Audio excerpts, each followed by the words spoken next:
Fire সার্ভিসের কর্মকর্তা কর্মচারীদের সুযোগ সুবিধা বৃদ্ধি করার বিষয়েও বর্তমান সরকার সচেষ্ট রয়েছে। এই বাহিনীর সদস্যদের অন্যান্য বাহিনী ও সরকারি দপ্তরের সাথে সমন্বয় করে আপগ্রেডেশন সংক্রান্ত কিছু প্রস্তাব বিবেচনাধীন রয়েছে।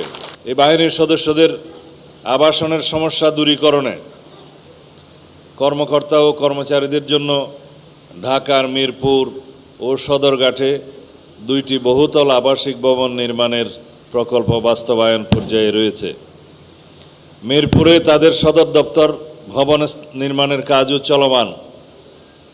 এছাড়া বাহিনীর সদস্যদের বিশেষ ভাতা হিসাবে ফায়ার অ্যান্ড রেস্কিউ ভাতা এবং ফ্রেশ মানির বিষয়ে চাহিদা রয়েছে।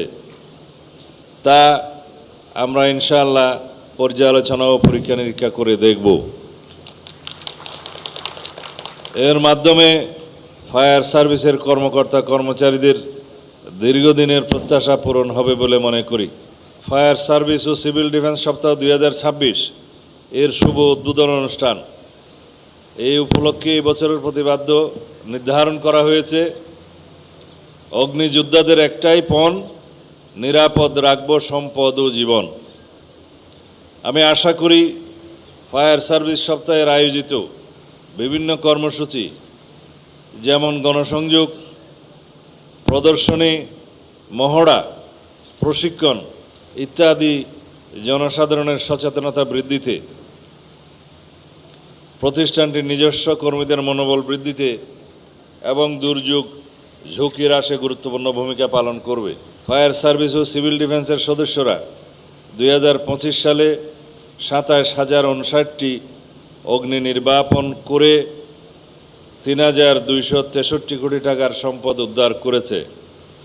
7,815টি সড়ক দুর্ঘটনায় 9,266 জন আহত ও 1,038 জন নিহত উদ্ধার করেছে।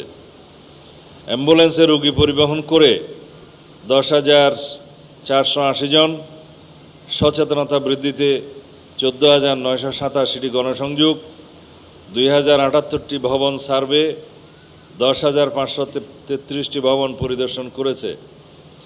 নতুন কমিউনিটি ভলান্টিয়ার তৈরি করেছে 1,039 জনকে। 2,56,165 জনকে অগ্নি নিরাপত্তা বিষয়ক প্রশিক্ষণ প্রদান করেছে, যা সত্যি প্রশংসার দাবিদার। তাদের এই বহুমাত্রিক গুরুত্বপূর্ণ কাজের স্বীকৃতিস্বরূপ ফায়ার সার্ভিস ও সিভিল ডিফেন্সের কর্মকর্তা কর্মচারীদের আজকের অনুষ্ঠানে পদক প্রদান করা হয়েছে। যারা পদক পেয়েছেন আমি তাদের আন্তরিক অভিনন্দন জানাচ্ছি। আজ নবীন station officer, fire fighter, nursing attendant, ডুবুরিও ড্রাইভারগণ বুনিয়াদী প্রশিক্ষণ সাফল্যের সাথে সম্পন্ন করে ফায়ার সার্ভিস ও সিভিল ডিফেন্সের কর্মজীবনে পদার্পণ করছেন। আমি আশা করি আপনারা সকলেই সততা, নিষ্ঠা ও আন্তরিকতার সঙ্গে দায়িত্ব পালন করবেন এবং ফায়ার সার্ভিস ও সিভিল ডিফেন্সের সুনাম উত্তরোত্তর বৃদ্ধিতে সর্বদা সচেষ্ট থাকবেন।